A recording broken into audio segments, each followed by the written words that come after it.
Good evening. So, ഇന്നത്തെ prayer ആരാ?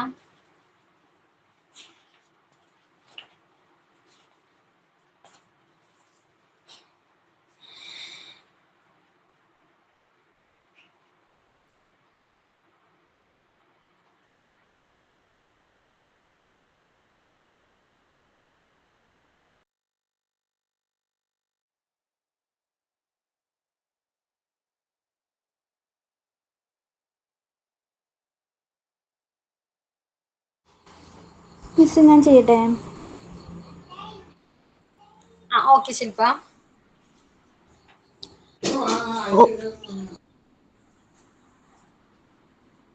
All of God's creations is beautiful.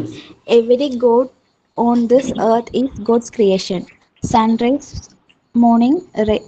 the sun's morning rays, snowdrops falling on leaves, flowers that bloom on plants, the sound of wind and waterfalls, and the song of the bird, all are God's creation. Every belongs to God. Life are all in God's hand. Thank you, God, for protecting us. Thank you, God, for our life. Okay, Shilpa. So, ഇന്ന് നമ്മള് relevance and contributions of educational psychology.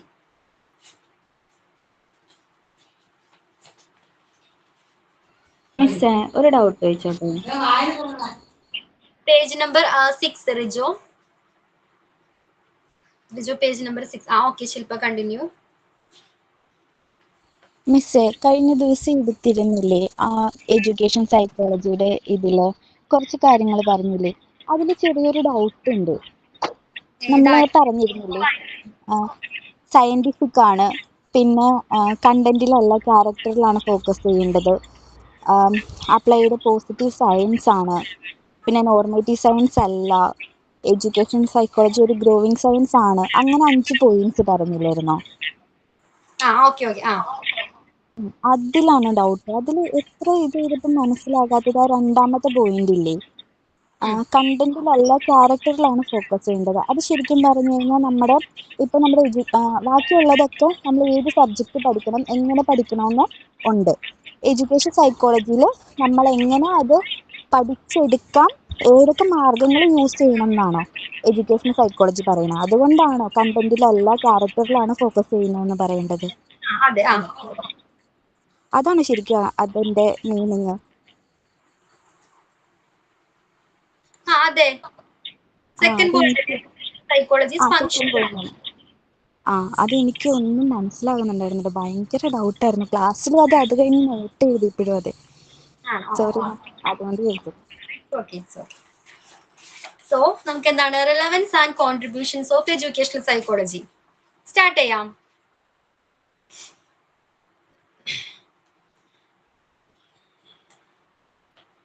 Methods അല്ല, relevance and page number 6 തന്നെയല്ലേ അത്?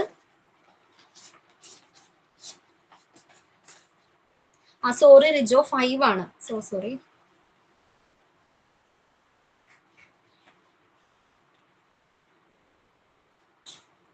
relevance and contributions of educational psychology. Okay, അപ്പൊ എന്താണ് educational സൈക്കോളജിയുടെ relevance എന്താണ്, പ്രസക്തി എന്താണ്?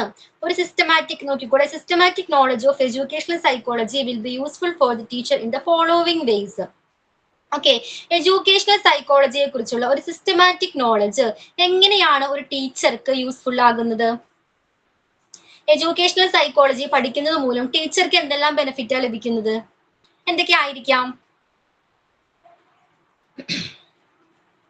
ഒന്ന് ആലോചിച്ച് നോക്ക്. എഡ്യൂക്കേഷണൽ സൈക്കോളജി പഠിക്കുന്നു. സൈക്കോളജി എന്ന് പറഞ്ഞാൽ എന്താണ്? ബിഹേവിയറെ കുറിച്ചുള്ള പഠനമാണ് അല്ലെ? അപ്പൊ ഒരു കുട്ടിയുടെ എന്താണ് എഡ്യൂക്കേഷണൽ സെറ്റിംഗ്സിൽ ഒരു കുട്ടിയുടെ ബിഹേവിയറെ കുറിച്ച് പഠിക്കുന്നു. അതുകൊണ്ട് ആ ടീച്ചർക്ക് എന്തെല്ലാം ബെനിഫിറ്റ് ഉണ്ട്, എന്തൊക്കെ യൂസ്ഫുൾ ഉണ്ട്, എന്തൊക്കെ ഗുണങ്ങളുണ്ട്? ഫസ്റ്റ് പോയിന്റ് എന്താ? ഓരോ കുട്ടിയെയും അവരുടെ ക്യാരക്ടർ അനുസരിച്ചിട്ട് എന്താ പറയണ, അവരെ മനസ്സിലാക്കാൻ പറ്റും ടീച്ചർക്ക് വേഗത്തിൽ സൈക്കോളജി പഠിക്കണോണ്ട്. Understand the learner. ഓക്കെ, എന്തായിരിക്കും അതുകൊണ്ട് ഉദ്ദേശിക്കുന്നത്? To understand the learner. പഠിതാവിനെ മനസ്സിലാക്കുക. ലേണറിനെ മനസ്സിലാക്കാനായിട്ട് അല്ലെ, പലതരത്തിലുള്ള സ്വഭാവങ്ങളുള്ള കുട്ടികൾ ഉണ്ടായിരിക്കാം അല്ലെ, കഴിവുകളുള്ള കുട്ടികൾ ഉണ്ടായിരിക്കാം.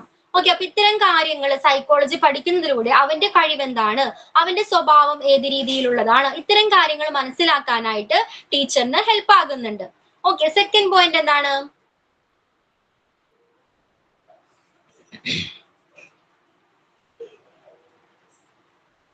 Can you read the second point? ഓരോരുത്തരിലുള്ള വ്യത്യാസങ്ങൾ മനസ്സിലാക്കാൻ, ഓരോ കുട്ടികളും എങ്ങനെയുള്ളതാണ്, ഏത് തരത്തിലുള്ള ആക്ടിവിറ്റീസും കാര്യങ്ങളുമാണ് അവർക്ക് കൊടുക്കേണ്ടത്. ഒരു second Shilpa. Unit 7 educational psychology. Okay, unit 7 ആണ് നമ്മളിപ്പോ ഡിസ്കസ് ചെയ്തുകൊണ്ടിരിക്കുന്നത്. ശില്പ കണ്ടിന്യൂ. എന്താണ്? ഓരോ കുട്ടികളും വ്യത്യസ്തരല്ലേ, അപ്പൊ അവരെ എങ്ങനെ ഹാൻഡിൽ ചെയ്യണം, അവർക്ക് ഏത് ടീച്ചിങ് മെത്തേഡാണ് അല്ലെങ്കിൽ ഏത് രീതിയിലാണ് അവരെ പഠിപ്പിക്കാൻ വേണ്ടിയിട്ട് ഓരോ ആക്ടിവിറ്റീസ് കൊടുക്കേണ്ടത്. ഓരോ കുട്ടികളും എങ്ങനെയാണ് യുണീക്ക് ആണ് അല്ലെ, അവർക്കുള്ള സ്കില്ലുകൾ വ്യത്യസ്തമാണ്. അപ്പൊ ഏത് രീതിയിലുള്ള ലേണിംഗ് സ്റ്റൈലാണ് തിരഞ്ഞെടുക്കേണ്ടത്, അത്തരം കുട്ടികളെ പഠിപ്പിക്കാനായിട്ട് ഏത് രീതിയാണ് തിരഞ്ഞെടുക്കേണ്ടതെന്ന് മനസ്സിലാക്കാനായിട്ട് ടീച്ചറെ ഹെൽപ്പ് ചെയ്യുന്നുണ്ട്. ഓക്കെ, ആൻഡ് തേർഡ് പോയിന്റ് എന്താ? To understand the learning process. എന്തായിരിക്കാം? ലേണിംഗ് പ്രോസസ് അണ്ടർസ്റ്റാൻഡ് ചെയ്യാനായിട്ട്. എന്താ ലേണിംഗ് പ്രോസസ്? പഠന പ്രക്രിയ അല്ലെ. ചില കുട്ടികൾക്ക് എന്താണ്, ബുക്സ് നോക്കി റീഡ് ചെയ്ത് പെട്ടെന്ന് കാര്യങ്ങൾ ഗ്രാസ്പ് ചെയ്യാൻ കഴിയുന്ന കുട്ടികളുണ്ട്. മറ്റു ചിലർക്കാണെങ്കിലോ എങ്ങനെയാണ്, ലിസൺ ചെയ്ത് അല്ലെ, കേട്ടുകൊണ്ട് പെട്ടെന്ന് കാര്യങ്ങൾ പഠിക്കാൻ കഴിയുന്ന കുട്ടികളുണ്ട്. അപ്പോൾ അവർ ഏത് രീതിയിലാണ് പഠിക്കുന്നത്, അവരുടെ ലേണിംഗ് പ്രോസസ് ഏത് രീതിയിലാണ് നടക്കുന്നതെന്ന് മനസ്സിലാക്കി ആ രീതിയിൽ കാര്യങ്ങൾ കുട്ടികളെ പഠിപ്പിക്കാനായിട്ട് ഒരു ടീച്ചർക്ക് സൈക്കോളജി എങ്ങനെയാണ് യൂസ്ഫുൾ ആണ്. ക്ലിയർ ആണോ? Third point. Okay, and next one എന്തായിരിക്കാം? To understand effective method of teaching. എന്താണ് എഫക്റ്റീവ് മെത്തേഡ് ഓഫ് ടീച്ചിങ്? പ്രയത്നം, ടീച്ചിങ്ങിന്റെ പ്രയത്നം എങ്ങനെയാണെന്ന് മനസ്സിലാക്കാൻ. ഏത് ടീച്ചിങ് മെത്തേഡാണ് നല്ലത്, ഏത് രീതിയിൽ പഠിപ്പിക്കുമ്പോഴാണ് കുട്ടികൾക്ക് പെട്ടെന്ന് കാര്യങ്ങൾ മനസ്സിലാക്കാനായിട്ട് കഴിയുന്നത്. ഓക്കെ, ഏത് ടീച്ചിങ് മെത്തേഡാണ് നല്ലത്, എഫക്റ്റീവ് ആയിട്ടുള്ള ടീച്ചിങ് മെത്തേഡ് ഏതാണെന്ന് മനസ്സിലാക്കാനായിട്ട് ടീച്ചറെ ഹെൽപ്പ് ചെയ്യുന്നുണ്ട്. ഓക്കെ, നെക്സ്റ്റ് എന്തായിരുന്നു? To understand development characteristics. ഒരു കുട്ടിയിൽ പലതരത്തിലുള്ള ഡെവലപ്മെന്റ് സംഭവിക്കുന്നുണ്ട്. ഏതൊക്കെ ഡെവലപ്മെന്റ് ആണ്? ഒരു കുട്ടിയിൽ എന്തൊക്കെ ഡെവലപ്മെന്റ് സംഭവിക്കുന്നുണ്ട്? നമ്മൾ പഠിച്ചതല്ലേ chapter? Language development. Okay, then ആ ഒരു ഡെവലപ്മെന്റ് മാത്രമാണോ? പിന്നെന്താ? എന്തോ? Skill development, emotional development, development, language development, then emotional development, emotional development, social development, social development. അതേപോലെ കൊഗ്നിറ്റീവ് ഡെവലപ്മെന്റ് സംഭവിക്കുന്നുണ്ട്. എന്താ കൊഗ്നിറ്റീവ് ഡെവലപ്മെന്റ്? വൈജ്ഞാനിക വികാസം. ബുദ്ധിപരമായ വളർച്ച, വൈജ്ഞാനിക അത്തരത്തിലുള്ള എന്താണ് ബുദ്ധിപരമായ വളർച്ച കുട്ടികളിൽ സംഭവിക്കുന്നുണ്ട്. ഓക്കെ, ക്ലിയർ ആണോ? അപ്പൊ ഓരോ ഡെവലപ്മെന്റിലും ഓരോ രീതിയിലാണ്, ഓരോ സവിശേഷതകളാണ് കുട്ടികൾക്കുള്ളത്.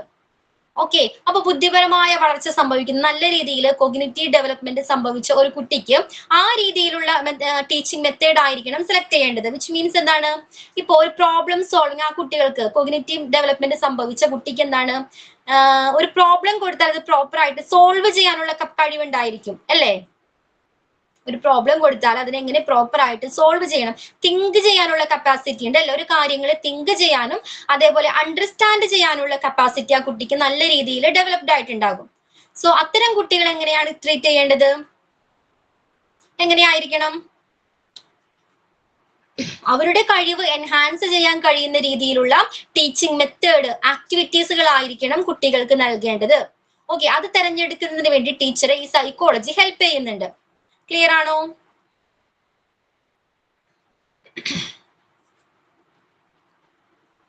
നെക്സ്റ്റ് പോയിന്റ് എന്തായിരുന്നു? To enable teachers for curriculum development. എന്താ എന്തിന് പ്രാപ്തയാക്കുന്നുണ്ട് ടീച്ചറിനെ? പാഠ്യപദ്ധതി പുരോഗമനത്തിന് നല്ല രീതിയിലുള്ള കരിക്കുലം സെറ്റ് ചെയ്യാനായിട്ട്, ഡെവലപ്പ് ചെയ്യാനായിട്ട്, കുട്ടികളുടെ സ്വഭാവ സവിശേഷതകൾ മനസ്സിലാക്കി അതിന് ഹെൽപ്പ് ചെയ്യുന്ന രീതിയിലുള്ള കരിക്കുലം അല്ലെങ്കിൽ പാഠ്യ പദ്ധതികൾ സെറ്റ് ചെയ്യാനായിട്ട് എഡ്യൂക്കേഷണൽ സൈക്കോളജി ഒരു ടീച്ചറെ ഹെൽപ്പ് ചെയ്യുന്നുണ്ട്. ക്ലിയർ ആണോ? ആൻഡ് നെക്സ്റ്റ് പോയിന്റ് എന്താ? To render guidance services. എന്ത് പ്രൊവൈഡ് ചെയ്യാനായിട്ട്? ഗൈഡൻസ്. ഓക്കെ, ഗൈഡൻസ് പ്രൊവൈഡ് ചെയ്യാനായിട്ട് ടീച്ചർ എന്ത് ഹെൽപ്പ് ചെയ്യുന്നുണ്ട്? എഡ്യൂക്കേഷണൽ സൈക്കോളജി ഹെൽപ്പ് ചെയ്യുന്നുണ്ട്. അത് അക്കാഡമിക് ആണെങ്കിലും അല്ലെങ്കിൽ എന്താണ് കരിയർ വൈസ് ആണെങ്കിലും ഇത്തരത്തിലുള്ള ഗൈഡൻസ് നൽകാനായിട്ട് എഡ്യൂക്കേഷണൽ സൈക്കോളജി ഒരു ടീച്ചറെ ഹെൽപ്പ് ചെയ്യുന്നുണ്ട്. Then to give guidance for the education of extraordinary children. അതിലെന്താ പറയുന്നത്? Extraordinary children. അപ്പൊ എന്തായിരിക്കാം? സാധാരണ അല്ലാത്ത കുറച്ചും കൂടി വ്യത്യസ്തമായിട്ടുള്ള കുട്ടികൾ,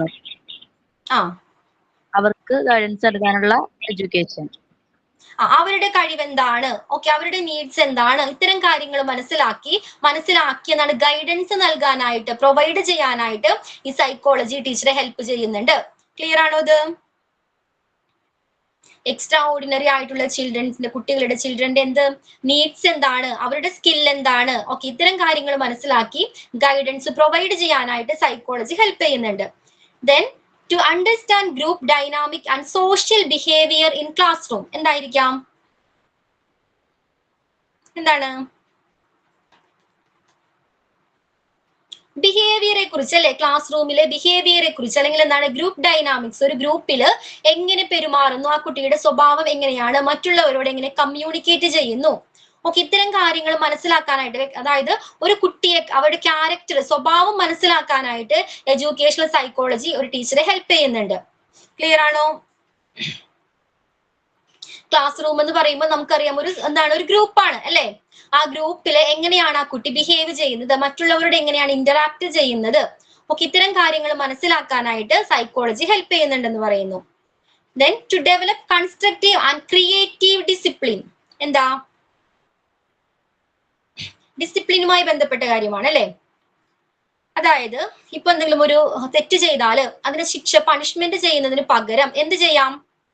കൺസ്ട്രക്റ്റീവ് ആയിട്ടുള്ള കാര്യങ്ങളിലൂടെ കുട്ടിയെ ഡിസിപ്ലിൻഡ് ആക്കാവുന്നതാണ്. അതായത് എന്തിനെയാണ് തെറ്റ് ചെയ്തത്, ഓക്കെ, പണിഷ് ചെയ്യുന്നതിന് പകരം ആ കുട്ടിയെ പറഞ്ഞ് മനസ്സിലാക്കിപ്പിക്കാം. ഓക്കെ, എന്തുകൊണ്ടാണ് നീ ആ ഒരു തെറ്റ് ചെയ്തത്, ഈ തെറ്റ് ചെയ്താലുള്ള കോൺസിക്വൻസസ് എന്തൊക്കെയായിരിക്കാം, അത്തരത്തില് പറഞ്ഞു മനസ്സിലാക്കി ആ കുട്ടിയെ നല്ല രീതിയിൽ കൊണ്ടുവരാൻ കഴിയുന്നതാണ്.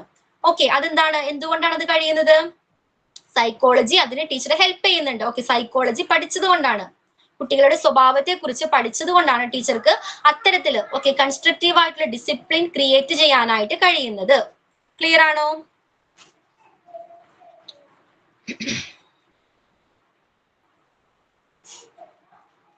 ഓക്കെ, ഇനി എന്തായിരിക്കാം? To understand problem of children. പറയൂ, എന്തൊക്കെയായിരിക്കാം അതിൽ ഡിസ്കസ് ചെയ്യുന്നത്? To understand problems of children എന്താണത്? കുട്ടികളുടെ പ്രശ്നങ്ങൾ മനസ്സിലാക്കി. എന്തൊക്കെ പ്രശ്നങ്ങൾ ഉണ്ടാകാം കുട്ടികൾക്ക്? പഠിക്കാനായിട്ട് മടിയുള്ള കുട്ടികൾ ഉണ്ടായിരിക്കാം അല്ലെ. ചിലപ്പോ എന്താണ്, പഠനത്തിൽ അത്ര മികവില്ലാത്ത കുട്ടികൾ ഉണ്ടായിരിക്കാം. ചില മിസ്റ്റേക്സുകൾ മീൻസ് ചില വീക്ക്നെസ് ഉള്ള കുട്ടികൾ ഉണ്ടായിരിക്കാം. ഓക്കെ, അപ്പൊ അതെന്തുകൊണ്ടാണ്, അവരുടെ സ്വഭാവം പഠിക്കുന്നതിലൂടെ എന്തുകൊണ്ടാണ് അത്തരം മിസ്റ്റേക്സുകൾ വരുന്നത്, ആ കുട്ടിയുടെ കുറവ് എന്താണ്, സ്കിൽ എന്താണ്, ഇത്തരം കാര്യങ്ങൾ മനസ്സിലാക്കാനായിട്ട് എഡ്യൂക്കേഷണൽ സൈക്കോളജി ഹെൽപ്പ് ചെയ്യുന്നുണ്ട്. Then to help in measuring learning outcomes. എന്തായിരിക്കാം? ലേണിംഗ് ഔട്ട്കംസ് മെഷർ ചെയ്യാനായിട്ട് സൈക്കോളജി ഒരു ടീച്ചറെ ഹെൽപ്പ് ചെയ്യുന്നുണ്ട്. എങ്ങനെയായിരിക്കാം? ലേണിംഗ് ഔട്ട്കംസ് മെഷർ ചെയ്യാനായിട്ട് സൈക്കോളജി ഒരു ടീച്ചർ എങ്ങനെയായിരിക്കാം ഹെൽപ്പ് ചെയ്യുന്നത്? ഒരു കുട്ടിയുടെ ലേണിംഗ് ഔട്ട്കംസ് എങ്ങനെയെല്ലാം നമുക്ക് മെഷർ ചെയ്യാം? നമ്മളൊരു കാര്യം പഠിപ്പിച്ചു അല്ലെ, ലേണിംഗ് ഔട്ട്കംസ് എന്ന് പറഞ്ഞാൽ എന്താണ്? ഒരു കാര്യം നമ്മൾ പഠിപ്പിച്ചു, അതിന്റെ റിസൾട്ട് എങ്ങനെയാണെന്ന് അറിയണം വേണ്ടേ? നല്ല രീതിയിൽ ആ കുട്ടി ആ കാര്യങ്ങൾ പഠിച്ചിട്ടുണ്ടോ, ആ ടെസ്റ്റ് ചെയ്യാം അല്ലെ. എന്താണ് ഇപ്പൊ എങ്ങനെ ടെസ്റ്റ് കൊടുക്കാം? ക്വസ്റ്റ്യൻസ് ചോദിക്കാം അല്ലെ. അത്തരത്തിൽ എന്താണ് കുട്ടിയുടെ കാര്യങ്ങൾ എക്സാമിലൂടെ ഓക്കെ അപ്പൊ എന്താണ് അത് മെഷർ ചെയ്യാനായിട്ട്, ലേണിംഗ് ഔട്ട്കംസ് മെഷർ ചെയ്യാനായിട്ട് ടീച്ചറെ സൈക്കോളജി ഹെൽപ്പ് ചെയ്യുന്നുണ്ട്. ക്ലിയർ ആണോ? നെക്സ്റ്റ് എന്താ? To prepare time table. Time table set ചെയ്യാനായിട്ട് ടീച്ചറെ സൈക്കോളജി ഹെൽപ്പ് ചെയ്യുന്നുണ്ട്. എന്തായിരിക്കും അതുകൊണ്ട് ഉദ്ദേശിക്കുന്നത്? ടൈം ടേബിൾ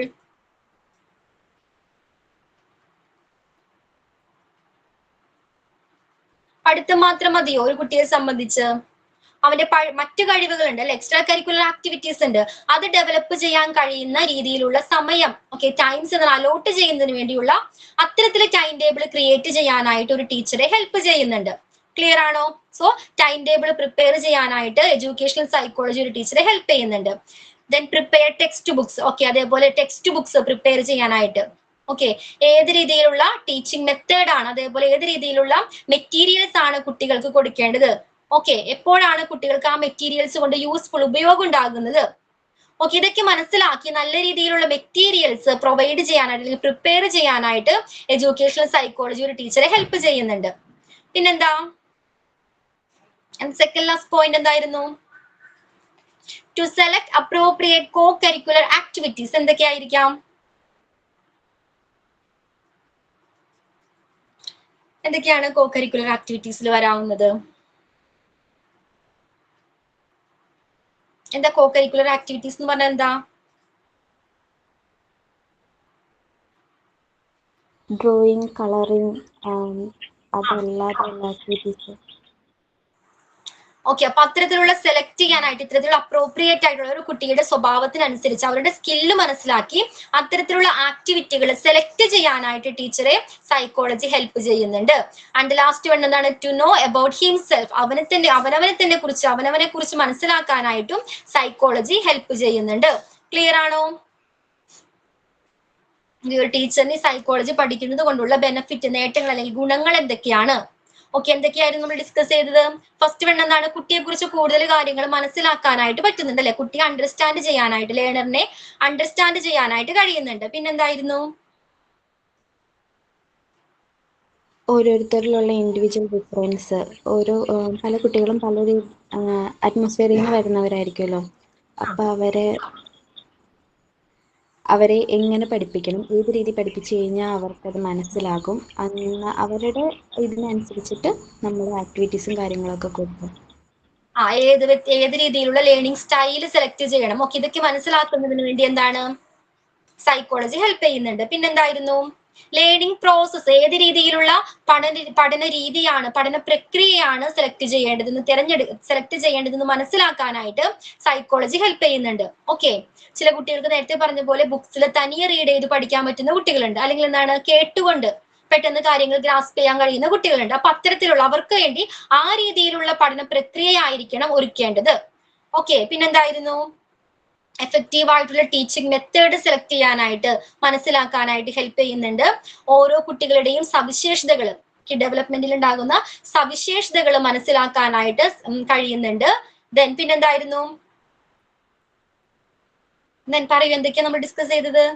നല്ല കരിക്കുലം സെറ്റ് ചെയ്യാൻ വേണ്ടിയിട്ട് ടീച്ചേഴ്സ് കരിക്കുലം ചെയ്യാനായിട്ട്, ദെൻ എക്സ്ട്രാ ഓർഡിനറി ആയിട്ടുള്ള കുട്ടികളുടെ നീഡ്സ് മനസ്സിലാക്കി, സ്കിൽസ് മനസ്സിലാക്കി അവർക്ക് ഓരോ കാര്യങ്ങൾ ചെയ്ത് കൊടുക്കാൻ, ഗൈഡൻസ് കൊടുക്കാൻ വേണ്ടിയിട്ട്, പിന്നെ ബിഹേവിയർ അനുസരിച്ചിട്ട് ഓരോ ഇത് ചെയ്യാൻ വേണ്ടിയിട്ട്, പിന്നെ നമ്മുടെ പഠനത്തിലെ പ്രശ്നങ്ങൾ, കഴിവുകളും കുറവുകളും സ്കിൽസും ഒക്കെ മനസ്സിലാക്കി അവരുടെ ലേണിംഗ് ഔട്ട്കംസ് മനസ്സിലാക്കി ഓരോ കാര്യങ്ങളും സെറ്റ് ചെയ്യാൻ വേണ്ടിയിട്ട്, പിന്നെ ടീച്ചേഴ്സിന് വേണ്ടിയിട്ട് ടൈം ടേബിൾ പ്രിപ്പയർ ചെയ്യാൻ, ഓരോ കുട്ടികൾക്ക് ഏത് ടൈമിൽ എങ്ങനെയുള്ള ആക്ടിവിറ്റീസ് കൊടുക്കണം, എത്ര സമയം കൊടുക്കണം, ഓരോരുത്തരും എത്ര സമയം ഹോൾഡ് ചെയ്തെടുക്കാൻ പറ്റും നമുക്ക് ആ ഒരു ആക്ടിവിറ്റീസിൽ, അങ്ങനെയുള്ള കാര്യങ്ങൾ ടൈം ടേബിൾ സെറ്റ് ചെയ്യാൻ വേണ്ടിയിട്ട്, പിന്നെ ബുക്സ് പ്രിപ്പയർ ചെയ്യാൻ വേണ്ടിയിട്ട്, പിന്നെ കോ കരിക്കുലർ ആക്ടിവിറ്റീസ് പ്രിപ്പയർ ചെയ്യാൻ വേണ്ടിയിട്ട്, അവർക്ക് ഏത് കോ കരിക്കുലർ ആക്ടിവിറ്റീസ് ആണ് ഇഷ്ടം, അവരുടെ നീഡ്സും കാര്യങ്ങളും മനസ്സിലാക്കി, സ്കിൽസ് മനസ്സിലാക്കി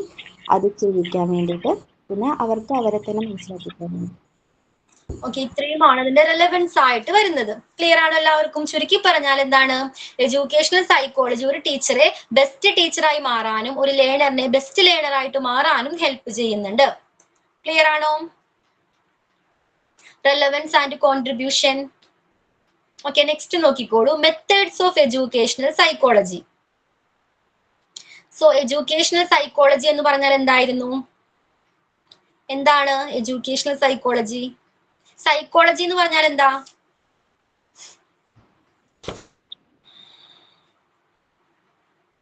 എന്താ സൈക്കോളജി? Human behaviour. ഹ്യൂമൻ സ്വഭാവത്തെ കുറിച്ചുള്ള പെരുമാറ്റത്തെ കുറിച്ചുള്ള പഠനമാണ് സൈക്കോളജി. അപ്പൊ എഡ്യൂക്കേഷണൽ സൈക്കോളജി എന്താ? അപ്ലൈഡ് ബ്രാഞ്ച് ഓഫ് സൈക്കോളജി ആണ്.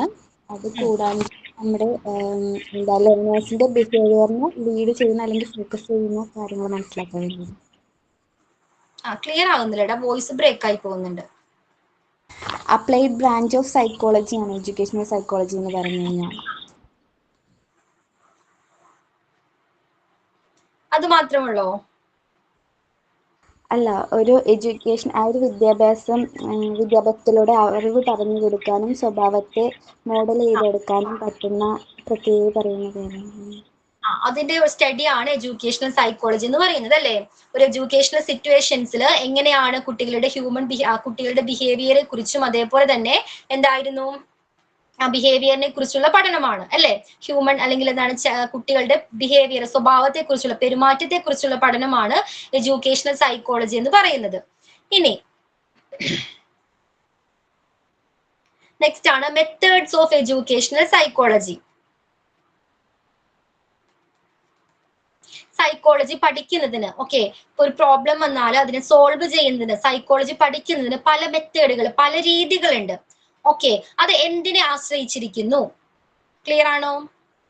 ധാരാളം മെത്തേഡുകളുണ്ട്. സൈക്കോളജി പഠിക്കുന്നതിന് ധാരാളം മെത്തേഡുകളുണ്ട്. ഒരാളുടെ സ്വഭാവത്തെ കുറിച്ച് പല രീതിയിൽ പഠിക്കാം.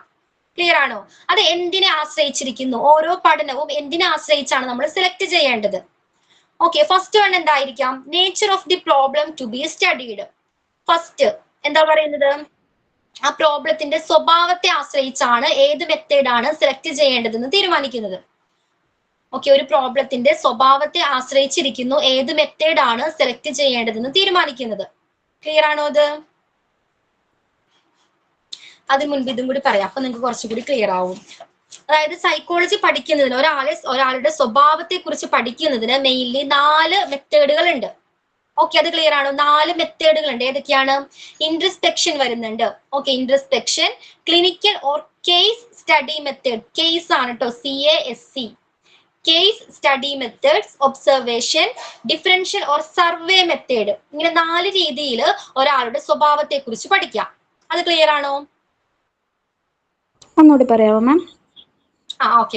ഒരാളുടെ സ്വഭാവത്തെ കുറിച്ച്, അതായത് സൈക്കോളജിയെ കുറിച്ച് 4 രീതിയിൽ നമുക്ക് പഠിക്കാം. ഏതൊക്കെയാണ്? ഇൻട്രസ്പെക്ഷൻസ്. ഫസ്റ്റ് വൺ ആണ് ഇൻട്രസ്പെക്ഷൻ. രണ്ടാമത്തെ വൺ ആണ് clinical or case study method, CASE. അവിടെ കെയർ എന്നാ കൊടുത്തിരിക്കുന്നത്, കേസ് സ്റ്റഡി മെത്തേഡ് ആണ്. മൂന്നാമത്തെ മെത്തേഡ് ഏതാണ്? Observation. Observation. And the fourth one എന്താണ്? Differential or survey method. Differential or survey method. ഈ 4 മെത്തേഡുകൾ ക്ലിയർ ആണോ?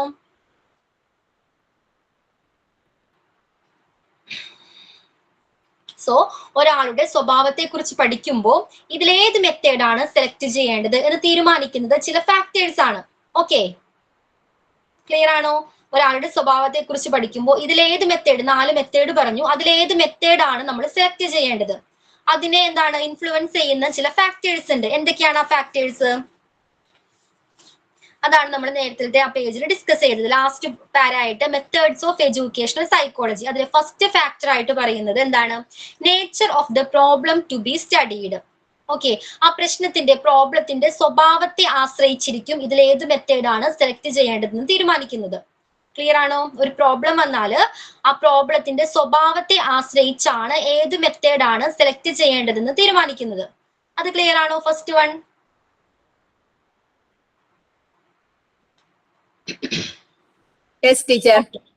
രണ്ടാമത്തെ എന്താ പറയുന്നത്? Orientation and resourcefulness of the researcher.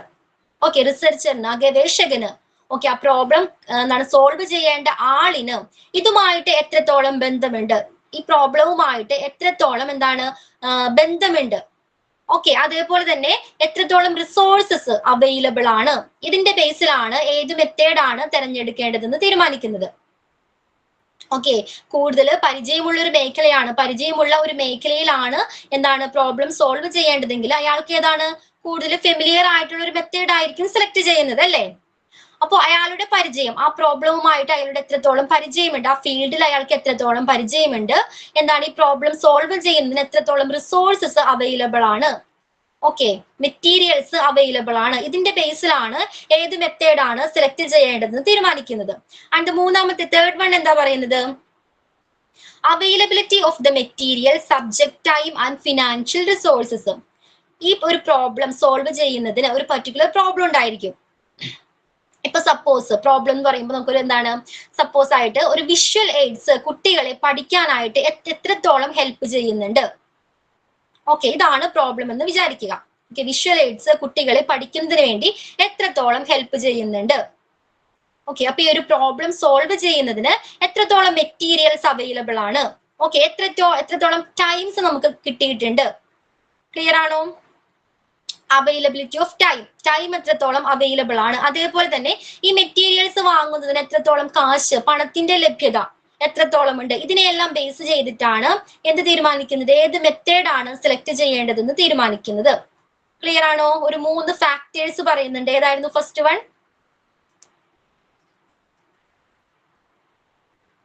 നമ്മൾ 4 മെത്തേഡ്, ഏത് മെത്തേഡാണ് സെലക്ട് ചെയ്യേണ്ടതെന്ന് തീരുമാനിക്കുന്നത് ഒരു 3 ഫാക്ടേഴ്സിന്റെ ബേസിലാണ്. എന്തൊക്കെയാണ്? ഒരു പ്രോബ്ലം കിട്ടിയാൽ എന്താണ് അതിന്റെ സ്വഭാവം നോക്കും, അതിന്റെ സ്വഭാവത്തെ അനുസരിച്ചായിരിക്കും ഏത് മെത്തേഡാണ് സെലക്ട് ചെയ്യേണ്ടതെന്ന് തീരുമാനിക്കുന്നത്. രണ്ടാമത്തെ എന്തായിരുന്നു? ആ റിസർച്ചറിന് ഈ പ്രോബ്ലവുമായിട്ട് എത്രത്തോളം ബന്ധമുണ്ട്. ഓക്കെ, പിന്നെന്തായിരുന്നു? റിസോഴ്സസ് അവൈലബിൾ ആണോ. ഓക്കെ, ഇതിന്റെ ബേസിലാണ് ഏത് മെത്തേഡാണ് സെലക്ട് ചെയ്യേണ്ടതെന്ന് തീരുമാനിക്കുന്നത്. ആൻഡ് തേർഡ് വൺ എന്താണ്? മെറ്റീരിയൽ അവൈലബിൾ ആണോ, ഈ പ്രോബ്ലം സോൾവ് ചെയ്യുന്നതിന് ആവശ്യമായ മെറ്റീരിയൽസ് അവൈലബിൾ ആണോ. ഓക്കെ, പിന്നെന്താണ്? ടൈം, എത്രത്തോളം ടൈം ഉണ്ട്. ഓക്കെ, ഇതിന്റെ എല്ലാം ബേസിലാണ് ഏത് മെത്തേഡാണ് സെലക്ട് ചെയ്യേണ്ടതെന്ന് തീരുമാനിക്കുന്നത്. ക്ലിയർ ആണോ ഈ 3 പോയിന്റ്? ഈ 3 ഫാക്ടേഴ്സിനെ ഡിപ്പെൻഡ് ചെയ്തിട്ടാണ് ഏത് മെത്തേഡാണ് സെലക്ട് ചെയ്യേണ്ടതെന്ന് തീരുമാനിക്കുന്നത്. അപ്പൊ നമ്മൾ പറഞ്ഞു ഏതായിരുന്നു? 4 മെത്തേഡുകൾ ഉണ്ടെന്ന് പറഞ്ഞു. ഏതായിരുന്നു ഫസ്റ്റ് വൺ? എന്തായിരുന്നു ഫസ്റ്റ് മെത്തേഡ്? ഏതാ? ഇൻട്രാസ്പെക്ഷൻസ്. ഓക്കെ, നോക്കിക്കോളൂ. ഇൻട്രാസ്പെക്ഷൻ എന്തോ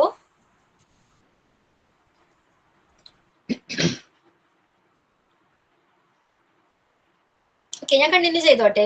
ഇൻട്രാസ്പെക്ഷൻസ്, 2 വേർഡുകൾ എന്താണ് കൂടിച്ചേർന്നാണ് ഇൻട്രാസ്പെക്ഷൻ എന്ന് പറയുന്ന ഒരു വേർഡ് ഉണ്ടായിരിക്കുന്നത്. ഏതൊക്കെയാ 2 വേർഡുകൾ?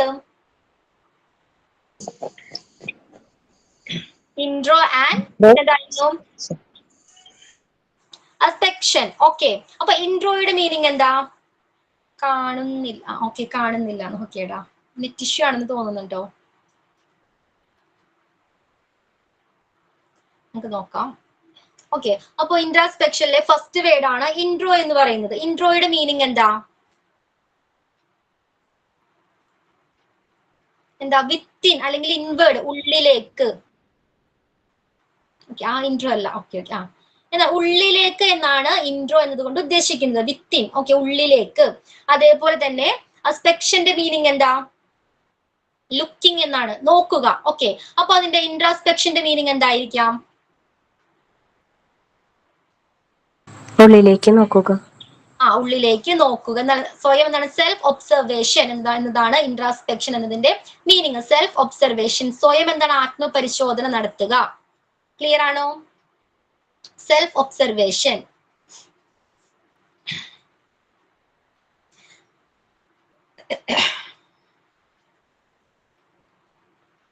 ക്ലിയർ ആണോ? ആ വേർഡിന്റെ മീനിങ് ക്ലിയർ ആണോ? ആത്മപരിശോധന അല്ലെങ്കിൽ സെൽഫ് ഒബ്സർവേഷൻ, അതായത് സ്വന്തം ചിന്തകളെ കുറിച്ചും ഫീലിങ്സിനെ കുറിച്ചും എന്താണ്? സ്വയം ആത്മപരിശോധന നടത്തുക. ഓക്കെ,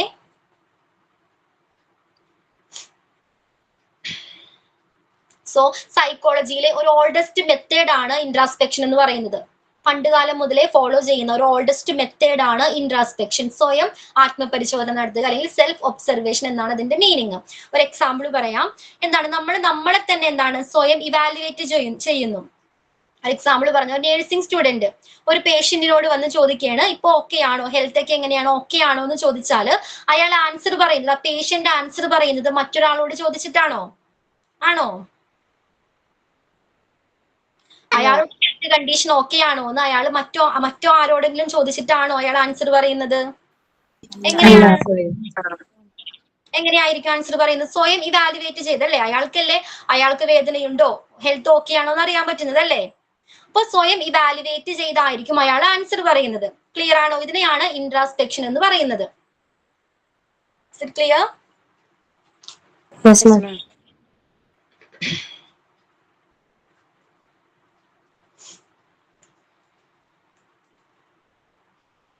അപ്പൊ ഇതിന്റെ മെറിറ്റ്സും ഡിമെറിറ്റ്സും എന്തൊക്കെയായിരിക്കാം? ഇൻട്രാസ്പെക്ഷൻ എന്ന് പറഞ്ഞാൽ സെൽഫ് ഒബ്സർവേഷൻ ആണെന്ന് പറഞ്ഞു. സ്വയം എന്താണ് ഒബ്സർവ് ചെയ്തിട്ടാണ് ഒരു ആൻസർ എന്താണ് കൊടുക്കുന്നത് അല്ലെ? അപ്പൊ ഇതിന്റെ മെറിറ്റ്സ് എന്തൊക്കെയായിരിക്കാം? അയാൾക്ക് സ്വന്തമായിട്ട് കറക്റ്റ് ആയിട്ട് പറയാൻ പറ്റും മറുപടി പറയുമ്പോൾ നേടേണ്ടി വരുന്നില്ല അല്ലെ, ഹെൽപ്പ് വേണ്ട അല്ലെ, സ്വയം എന്താണ് ആൻസർ പറയാൻ പറ്റും. പിന്നെന്താണ്? ഡിമെറിറ്റ് ആവുമ്പോ ചിലപ്പോ അത് ഇപ്പൊ അസുഖത്തിന്റെ കേസ് പറയുമ്പോ തന്നെ നമുക്ക് ആ നേരത്ത് തോന്നുന്ന ഒരവസ്ഥയായിരിക്കില്ല ഉള്ളിലുള്ളത്. അപ്പൊ ചിലപ്പോ കുറച്ച് കഴിയുമ്പോ വ്യത്യാസം വരും. അപ്പൊ അതൊരു ഡിമെറിറ്റ് ആവും അല്ലേ? Okay, very good. ചെയ്യാം. അതെന്താണ്? ആക്യുറേറ്റ് ആയിട്ടില്ല. അതേപോലെ തന്നെ വെരിഫൈ ചെയ്യാൻ പറ്റുമോ? അത് നമ്മൾ തന്നെ പറയുന്ന ഒരു കാര്യമാണ്, അത് വെരിഫൈ ചെയ്യാൻ പറ്റുമോ? ഇല്ല. ഓക്കെ. പിന്നെ മറ്റൊരു മെറിറ്റ്സ് എന്തായിരിക്കാം? ഇതിന് വല്ല കാശ് ചെലവുണ്ടോ? എന്തെങ്കിലും കാശ് ചെലവുണ്ടോ സ്വയം പരിശോധിച്ച് പറയുന്നതിന്? ചീപ്പസ്റ്റ് ആണ് അല്ലേ, ഒരു കാശ് ചെലവുമില്ല. ഓക്കെ, ക്ലിയർ ആണോ? അപ്പൊ മെറിറ്റ്സും ഡിമെറിറ്റ്സും എന്തൊക്കെയാണ്? വെരിഫൈ ചെയ്യാനായിട്ട് പറ്റില്ല, അതേപോലെ ആക്യുറേറ്റ് ആയിരിക്കില്ല റിസൾട്ട്. ഇനി മറ്റൊരു ഡിമെറിറ്റ്സ് പറഞ്ഞാല് ഇത് എല്ലാ ഏജ് ഗ്രൂപ്പിലും ആപ്ലിക്കബിൾ ആണോ? എല്ലാ ഏജ് ഗ്രൂപ്പിലും സാധ്യമാണോ? നിങ്ങളോട് ഈ ഒരു കാര്യം ചോദിച്ചാൽ അവർക്ക് ഇതിന് റെസ്പോണ്ട് ചെയ്യാൻ പറ്റുമോ? ഇല്ല, പറയാൻ പറ്റില്ല. അപ്പൊ എല്ലാ ഏജ് ഗ്രൂപ്പിലും ഇത് സാധ്യമല്ല. ഇതൊക്കെയാണ് ഇതിന്റെ ഡിമെറിറ്റ്സ് ആയിട്ട് വരുന്നത്. ക്ലിയർ ആണോ? സോ ഇൻട്രോസ്പെക്ഷൻ എന്താണ്? സൈക്കോളജി, ഒരാളുടെ സ്വഭാവത്തെ കുറിച്ച് മനസ്സിലാക്കുന്നതിനുള്ള ഒരു മെത്തേഡ് ആണ് ഇൻട്രോസ്പെക്ഷൻ. ഓക്കെ, അതിന്റെ മീനിങ് എന്തായിരുന്നു? ഉള്ളിലേക്ക് നോക്കുക. സെൽഫ് ഒബ്സർവേഷൻ, സ്വയം എന്താണ് ആത്മപരിശോധന നടത്തുക. ഓക്കെ, അതാണ് സെൽഫ് ഒബ്സർവേഷൻ എന്നതുകൊണ്ട് ഉദ്ദേശിക്കുന്നത്. പിന്നെ എന്തൊക്കെ കാര്യങ്ങൾ അതിൽ പഠിച്ചത്? സ്വന്തം ഫീലിങ്സിനെയും അനലൈസ് ചെയ്തുകൊണ്ട് എന്താണ് ഒരു ആൻസർ പറയുക അല്ലെങ്കിൽ റിപ്പോർട്ട് സമർപ്പിക്കുക. ക്ലിയർ ആണല്ലോ? അതിന്റെ മെറിറ്റ്സും ഡിമെറിറ്റ്സും പറഞ്ഞു. എന്തൊക്കെയായിരുന്നു മെറിറ്റ്സ്? അത് പഠിക്കാനില്ല, ഞാൻ ജസ്റ്റ് ഒന്ന് പറഞ്ഞോളൂ. മെറിറ്റ്സ് എന്താണ്, ഡിമെറിറ്റ്സ് എന്താണെന്ന്. എന്തൊക്കെയായിരിക്കാം? നമ്മൾ ഇവാലുവേറ്റ് ചെയ്ത് അനലൈസ് ചെയ്ത് പറയുന്നത് കൊണ്ട് തന്നെ എന്താണ്, മറ്റാരുടെ ഹെൽപ്പ് വേണ്ട. അതേപോലെ തന്നെ ഡിമെറിറ്റ്സ് ആയിട്ട് എന്ത് വരുന്നുണ്ട്? ഇത് ആക്യുറേറ്റ് ആകാനായിട്ട് ചാൻസസ് ഇല്ല അല്ലെ, തെറ്റിപ്പോകാനും ചാൻസ് ഉണ്ട്. ഇതെല്ലാ ഏജ് ഗ്രൂപ്പിലും എന്താണ് ഈ ഒരു ആപ്ലിക്കേഷൻ സാധ്യമല്ല. ക്ലിയർ അല്ലേ? നെക്സ്റ്റ് മെത്തേഡ് ആണ്. ഫസ്റ്റ് മെത്തേഡ് ക്ലിയർ ആണോ എല്ലാവർക്കും? ഓക്കെ, സെക്കൻഡ് മെത്തേഡ് എന്താണ്? ഒബ്സർവേഷൻ. ഓക്കെ, രണ്ടാമത്തെ മെത്തേഡ് ആണ് ഒബ്സർവേഷൻ. ഓക്കെ, അത് മൂന്നാമത്തേതല്ലേ മിസ്? രണ്ടാമത്തേത് clinical or case study method അല്ലേ? അതിന് താഴെ തന്നിരിക്കുന്നത് ഒബ്സർവേഷൻ ആണ്, അതുകൊണ്ട് ഞാൻ അത് എടുത്തത്. ഓക്കെ, ഇൻട്രാസ്പെക്ഷന്റെ താഴെ കണ്ടോ ഒബ്സർവേഷൻ തന്നിരിക്കുന്നത്. തേർഡ് വൺ ആയിട്ടാണ് ഇതിൽ ക്ലിനിക്കൽ കേസ് സ്റ്റഡി മെത്തേഡ് വരുന്നത്. ഓക്കെ, ഒബ്സർവേഷൻ എടുത്തോട്ടെ. Okay ma'am.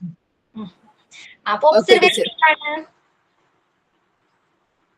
എന്തായിരിക്കും? ഒബ്സർവേഷൻ ഇൻട്രാസ്പെക്ഷന്റെ ഓപ്പോസിറ്റ് ആണ് ഒബ്സർവേഷൻ എന്ന് പറയുന്നത്. അപ്പൊ ആരുടെ ഉള്ളിലേക്ക് നോക്കുന്നതായിരിക്കും? ആര് ഒബ്സർവ് ചെയ്യുന്നതായിരിക്കും? നമ്മളെ തന്നെയാണോ? അല്ല, മറ്റൊരാളെ ഒബ്സർവ് ചെയ്യുന്നതാണ് അല്ലെ. മറ്റൊരാള് നമ്മളെ ഒബ്സർവ് ചെയ്യുന്നതോ അല്ലെങ്കിൽ നമ്മൾ മറ്റൊരാളെ ഒബ്സർവ് ചെയ്യുന്നതോ ആയിരിക്കാം.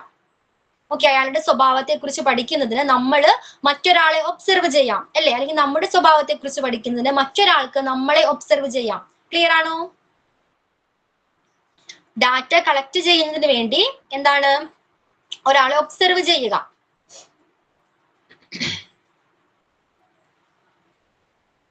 ഇനി ഇതൊരു നാച്ചുറൽ കണ്ടീഷനിൽ സംഭവിക്കുന്നതാണ്. ഒരു എക്സാമ്പിൾ പറഞ്ഞാൽ ഒരു ക്ലാസ് റൂമിലെ കുട്ടിയുടെ സ്വഭാവത്തെ കുറിച്ച് പഠിക്കണം.